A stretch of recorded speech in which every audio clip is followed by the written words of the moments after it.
할렐루야. 잠시 기도하고 하나님의 말씀을 나누길 원합니다. 하나님 우리 아버지 감사합니다. 매일 넘어질지라도 하나님께서 저희들을 구원하시기 위해서 은혜 베풀어 주심을 기대하며 또 다시금 기도하고 일어서는 저희들 될 수 있도록 도와주시옵소서. 저희들이 심령이 연약하고 때로는 의지가 약하고 지혜가 모자랄 때가 많이 싸우니 하나님이여 지혜를 주시고 소망을 주시고 빛을 비춰 주시사 날마다 일어나고 굳세게 살아갈 수 있도록 하나님께서 늘 손잡아 주시고 돕는 사람도 보내주시고 또 은혜의 문도 열어주시고 지혜의 문도 열어주시옵소서. 세상 문이 막혔다 할지라도 하늘 문을 활짝 열어사 소망의 문으로 하나님의 나라의 문을 열어주시사 그 나라의 능력으로 승리하는 모든 성도들 될 수 있도록 인도하여 주옵소서. 우리 눈을 떠서 하나님이 도우심을 바라볼 수 있는 믿음이 열리게 하여 주시고 귀를 열어 주님이 음성을 듣는 은혜가 있어지도록 역사하여 주시옵소서. 예수 그리스도 이름으로 기도하옵나이다. 아멘. 함께 은혜 나누실 하나님의 말씀 마태복음 8장 14절에서 22절 교독하겠습니다. 예수께서 베드로의 집에 들어가사 그의 장모가 열병으로 앓아 누운 것을 보시고 그의 손을 만지시니 열병이 떠나가고 여인이 일어나서 예수께 수종들더라. 점을 매 사람들이 귀신 들린 자를 많이 데리고 예수께 오거늘 예수께서 말씀으로 귀신들을 쫓아내시고 병든 자들을 다 고치시니 선지자 이사야를 통하여 하신 말씀에 우리의 연약한 것을 친히 담당하시고 병을 짊어지셨으다 함을 이루게 하십니다. 예수께서 무리가 자기를 애워 싸는 것을 보시고 건너편으로 가기를 명하시니라. 서기관이 나와 예수께 말하되 선생님이여 어디로 가시든지 저는 따르리이다. 예수께서 이르시되 여우도 굴이 있고 공중의 새도 거처가 있을 때 인자는 머리 둘 곳이 없다 하시더라. 제자 중에 또 한 사람이 이르되 주여 내가 먼저 가서 내 아버지를 장사하게 허락하옵소서. 예수께서 이르시되 죽은 자들이 그들의 죽은 자들을 장사하게 하고 너는 나를 따르라 하시니라. 아멘. 예. 14절부터 22절까지 봤습니다. 예. 여러분, 예수님의 길은 어떤 길일까요? 예수님의 길은 예수님 하나님의 아들이시니까 이제 메시아의 길, 구원자의 길이 바로 예수님의 길이죠. 그렇지만 이제 예수님의 길을 우리가 이제 측면에서만 보면은 예수님은 어떤 분이실까 이렇게 보니까 말씀을 가르쳤어요. 그 다음에 사람을 고쳤단 말이에요. 병든 자를. 그러니까 의사예요. 의사고 교사입니다. 그 다음에 사람 많은 무리를 따랐으니까 어떤 무리의 수장입니다. 지도자예요. 그래서 이제 그러나 성경은 가르쳐 주기를 제사장이고 선지자고 왕이다 이렇게 했습니다. 옛날에는 죄를 사함으로 인해서 병을 고치기도 했어요. 그래서 또 병이 낫다, 또 죄가 사함 받았다는 것을 제사장이 이렇게 확인시켜주는 그런 유대인의 풍습이 있었습니다. 예수님의 그 지위라고 하는 거는 그렇게 한 가지만 있는 것도 아니죠. 굉장히 중첩되고 또 아주 중요한 역할을 감당한 것이 제사장, 선지자, 왕입니다. 그런데 예수님에 대해서 잘 모르는 사람들은 이렇게 보니까 병을 고쳤단 말입니다. 그러니까 신기하다. 이 기적이 참 신기하다. 어떻게 의사가 못 고치는 것을 사람이 고쳤을까? 나도 저런 기술을 한번 배워야 되겠다. 그래가지고 예수님은 그러니까 병을 고치는 기술자입니다. 그죠? 힐러입니다. 힐러, 치료자. 그 다음에 사람들을 감화시키며 잘 가르치는 오늘날로 말하면 일타 강사예요. 일타 강사 보니까 1년에 막 수백억씩 연봉을 받더라고요. 이제 학생들 가르치는 이제 수능 강사들 보니까 굉장히 연봉이 세더라고요. 1년에 뭐 200억, 막 300억씩 이렇게 버는 사람도 있더라고요. 예수님은 잘 가르쳤습니다. 원능 있게 가르쳤어요. 예, 그 다음에 권위가 있었습니다. 그래서 많은 사람들이 따랐어요. 그러니까 이제 오늘날로 말하면 이제 유명 인사입니다. 셀럽입니다. 셀럽. 예. 그러니까 이제 그런데 사람들은 그것을 보고 나도 저분을 따라야 되겠다. 이렇게 생각하는 사람들이 있었을까요?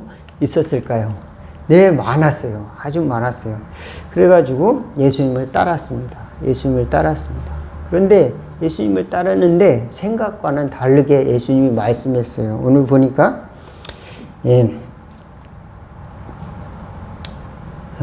예수님께서 누구의 병을 고쳤다고요?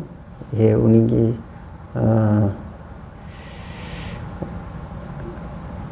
베드로의 장모의 병을 고쳤습니다. 그 다음에 그 전에는 백부장을 고쳤죠. 여기 13절에 보니까 백부장을 고쳤고, 또 그 전에는 중풍병자를 고쳤어요. 중풍병자를 고쳤습니다. 그래서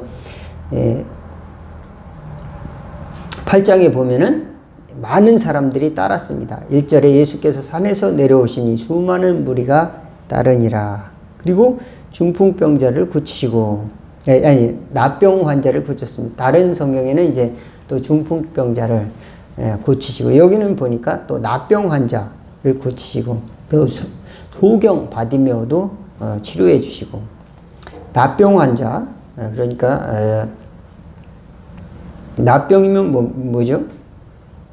한센병, 문둥병을 말하는 거죠. 그런 것도 사람이 잘 고칠 수가 없는 거죠. 백부장의 그 하인은 중풍병을 들어가지고 이제 괴로워합니다. 그래서 오지 말고 말씀만 하옵소서. 그러니까 믿음이 크구나, 이제 가라, 이렇게 이야기했습니다. 그러니까 그 말씀하시던 때 그 종이 중풍병에서 고쳐졌다는 것을 알았습니다. 그래서 예수님 칭찬했어요. 이스라엘 중에 이만한 믿음이 없구나. 백부장을 또 칭찬했습니다. 그래서 예수님을 따르는 사람들은 이제 믿음의 이 세계, 믿음의 나라에 그 반열에 가는 건데, 그 출입증은 뭡니까?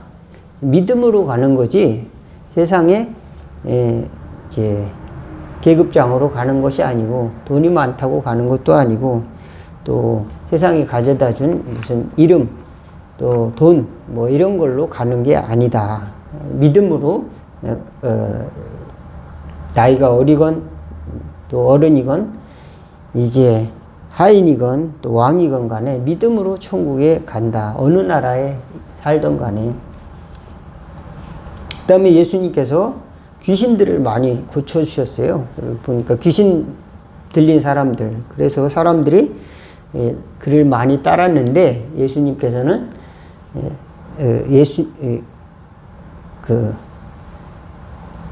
그 사람들에게 몸을 맡기지 않았어요. 그래가지고 제자들에게 저 건너편으로 건너가자, 호수 건너편으로 건너가자. 여기 18절에 보니 예수께서 무리가 자기를 애워싸는 것을 보시고 건너편으로 가기를 명하시니라. 건너편으로 건너가자. 근데 한 서기관이 와서, 선생님, 제가 어디를 가든지 선생님을 따르겠습니다. 그러니까 여우도 굴이 있고 공중의 새도 거처가 있을 때 인자는 머리 둘 곳이 없다 그랬습니다. 예수님을 따르면은 나도 능력을 받을 텐데, 그거 가지고 얼마든지 편하게 먹고 살 수 있는데, 등도 따뜻하게 또 배부르게 먹고 살고 사람들에게 칭찬도 받을 텐데, 왜냐하면 암을 고칠 수도 있고 사람들이 못 고치는 병도 고칠 수 있잖아요. 그래서 단지 손을 대는 것만으로, 단지 기도하는 것만으로, 그러니까 예수님께서 그런 것만을 보고 따르는 것을 경계를 했습니다. 그런데 이 사람은 그런 것 같지도 않아요. 보니까. 예. 어디를 가든지 따르겠습니다. 이랬습니다. 예. 주님, 내가 순수했던 것 같아요. 어디를 가든지 따르겠습니다. 그랬더니, 나를 따르려면은 머리 둘 곳이 없다. 그랬습니다. 예. 그래서, 조금이라도 내가 예수님을 따르는데, 이제 그런 생각을 못 가졌어요. 예수님을 따르면은 내가 좀 편하겠지. 이런 생각을 갖는다면 큰 우산이다. 큰 우산이다. 그거를 이야기를 하신 겁니다. 그래서 예수님을 따르는 사람들은 그러니까 이 정신을 잘 차려야 돼. 예수님을 따르는다는 것이 그렇게 간단하지가 않다. 우리가 성경을 보면 알 수가 있어요.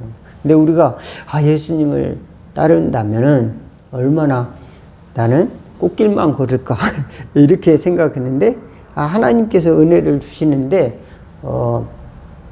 하나님께 은혜 주시면은 내 세상 사람들이 다 내 주변 사람들이 변화되고 같이 또 예수님 믿고 또 나를 이해해주고 또 돕는 사람들이 많이 생기고 그럴까 이렇게 이제 그럴 것이다 이렇게 생각을 할 수가 있는데 또 안 되는 것도 막 되고 병든 자도 일어나고 근데 전혀 안 그런 경우도 많아요. 그렇지만 하나님의 은혜가 없어졌느냐? 그렇진 또 않아요. 그러니까 두 가지 세계를 경험하는 겁니다.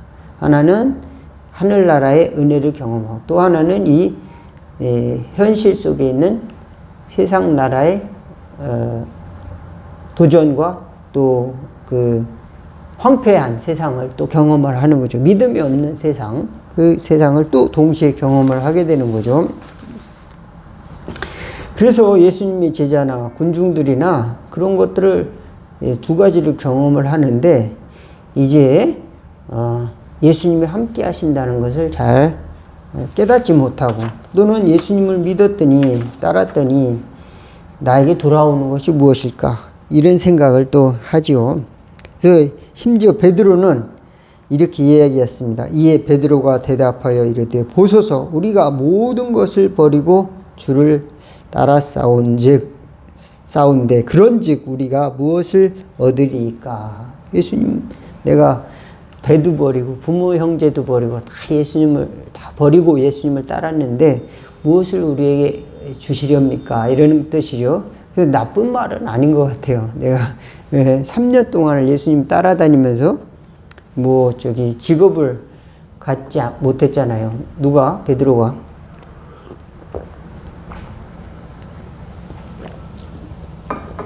수입 활동을 하지 못했고 가족도 돌보지 못했을 것 같아요. 3년 동안이나.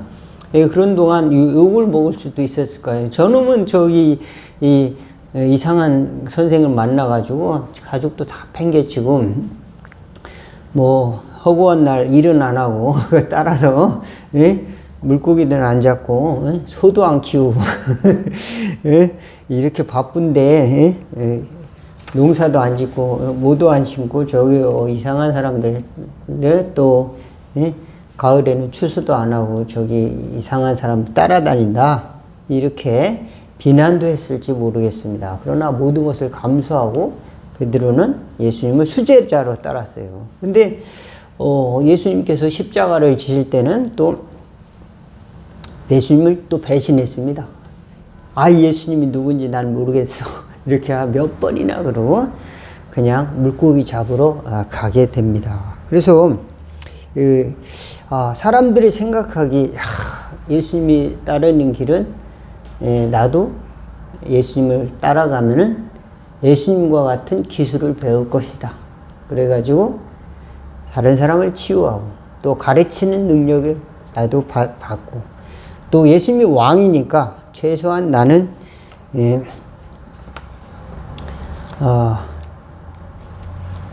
국무총리라도 아니면은 국회의원이라도 한 자리 뭡니까? 그게 뭐죠? 국회의원 되려면 뭐를 받아야죠? 공천을 받아야 하잖아요. 공천이라도 하나 주시겠지. 지역구 하나 공천을 주시겠지. 이런 마음을 가진 제자들이 얼마나 많이 있었겠습니까? 그죠?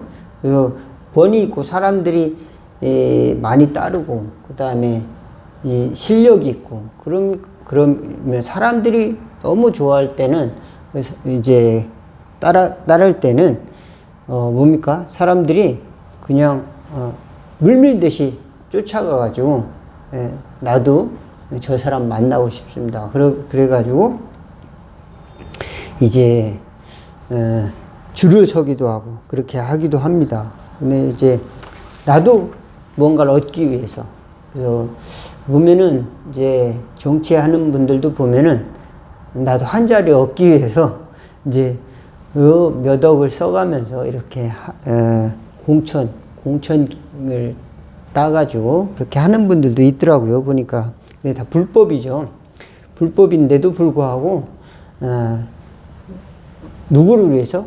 뭐 공익을 위해서 하는 것 같지가 않아요. 보니까. 그래서 자기 유익을 위해서 그렇게 자기 이익을 위해서. 우리가 예수님을 따를 때도 어쩌면 우리는 예수님을 따름으로 말미암아서 나에게 크나큰 세상적인 유익이 있을 것이다. 이렇게 희망 회로를 자꾸 이렇게 돌리면서 따라가는 사람이 있을까요? 예, 예수님이라는 이름을 가지고 우리가 착각하면서 따르는 사람들이 또 종종 있어요. 그래서 우리나라에도 70여 명의 예수님이 있답니다. 자칭 예수님. 내가 예수야. 이렇게 하는 사람이 있답니다. 근데 그 전에는 더 많았어요. 250명이나 있었습니다. 예. 근데 내가 예수님이다 라고 하는 자리는 보면 자기가 인정받으려고, 자기가, 여기서 예수님을 따라서 십자가를 지려고 하는 게 아니라 이제 자기에게 영광을 돌리려고 내가 예수님이다 이렇게 이야기하는 사람이 많았다는 겁니다. 그리고 예수님께서는 방법이 달랐죠. 그러니까 내가 온 것은 양으로 생명을 얻게 하고 더 풍성히 얻게 하려 함이라 그랬습니다. 그리고 이제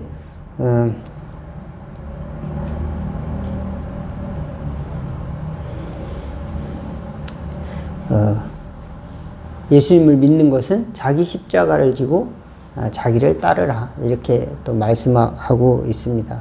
자기를 자신을 부인하고 자기 십자가를 지고 나를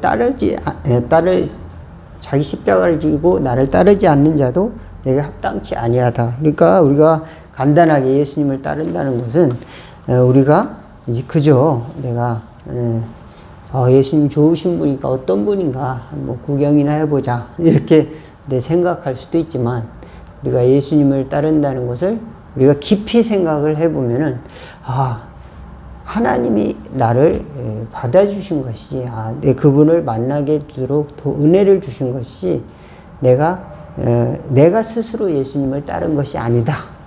어떻게 보면은 주님의 인도하심으로 내가 제자가 됐다. 이렇게 우리가 설명이 될 수밖에 없습니다. 그래서 내가 원해서 제자가 됐다기보다는 주님이 나를 부르셨다. 그의 부르심을 나는 들을 수 있습니다. 그런 사람이 복이 있는 줄로 믿으시기 바라겠습니다.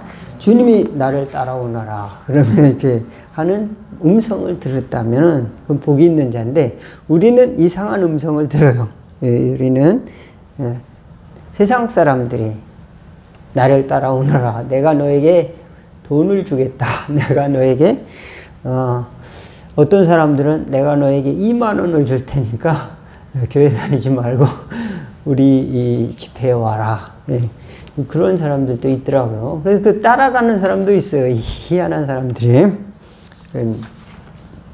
여러분, 예수님을 따르는 것이 간단치 않다 하더라도 예수님이 우리에게 주신 것은 축복이다. 영원한 복을 우리에게 주시고자 예수님께서 오셨다. 그리고 예수님께서 치유하신 거는 자기 기술이 아니라 우리 병을 그분이 가져가시기 위해서 치유하신 겁니다. 그러니까 우리는 그분이 기술이 좋네 이렇게 생각할 수 있어요. 그분은 능력이 있네 이렇게 생각할 수 있는데 복음의 성경의 해석은 우리 병을 짊어지시고 우리 죄를 가져가셨다. 우리 죄를 지시고 우리 병을 짊어지셨다는 것을 이사야 선지자의 말을 이루려고 병을 고쳐주셨다. 그러니까 그 병을 가져가신 겁니다. 누가 다른 사람의 병을 가져가기를 원해요. 그죠? 제가 죽게 됐는데, 그 죽음의 그 질병을 대신 누가 가져가겠습니까? 무서워서 도망가죠. 근데 저 같으면은, 그러지 않을 거예요. 다른 사람의 병을 왜 내가 갖고 와요? 그죠? 나도 살기 힘들어 죽겠는데, 왜 다른 사람의 병을 내가, 나 혼자 살아가기도 무거운 짐을 지고 사는데, 다른 사람의 짐을, 죄 짐까지 이렇게 짊어지고, 왜 힘들게 가냐고요. 그잖아요. 예수님은 유명인사의 삶을 살아가는 것이 아니라, 우리의 문제를 갖고 짊어지고, 십자가 앞으로 하나님 순종의 길을 가셨다. 우리는 그 심층을 바라봐야 되는 줄로 믿습니다. 많은 사람들이 기도 많이 해. 그래가지고 능력을 받아. 그래가지고 병도 고치고 설교도 아주 엄청나게 해. 사람들이 많이 모일 거 아니야. 그렇게 이제 이야기를 하기도 하고 또 유혹을 받아요. 목회자가 특히 사람들이 이렇게 많이 따르지 않는데 부족함 때문에 실력이 없고 열심히 내가 해가지고 하나님께 영광 돌려야지. 그 교회를 부흥시켜가지고 교회가 부흥이 됐단 말입니다. 설교도 준비도 열심히 하고. 근데 나중에 돌아오는 게 없어. 아무것도 없습니다. 그러니까 내가 이렇게 교회를 부흥시켰는데 최소한 집 한 채하고 서울에 집 한 채하고 한 수십억 정도는 내가 이렇게 수백억 수천억 이렇게 교회 재산도 이렇게 하고 또 선교사도 많이 보내고 교인들도 부흥시켰는데 왜 나를 이렇게 그냥 늙었다고 내보내는 거 나 그렇게 하고 항의하시는 그런 목사님들, 존경하는 목사님들이 많이 있어요. 근데 때로는 어떤 분들은 이제 강하게 주장을 하면서 이제 그러다가 교회가 두 쪽으로 갈라지는 경우도 있더라고요. 그래서 이제 여러분은 어떻게 생각하십니까? 저는 그래서 신학을 하겠다 하는 분들에게 말려요. 하지 말아라.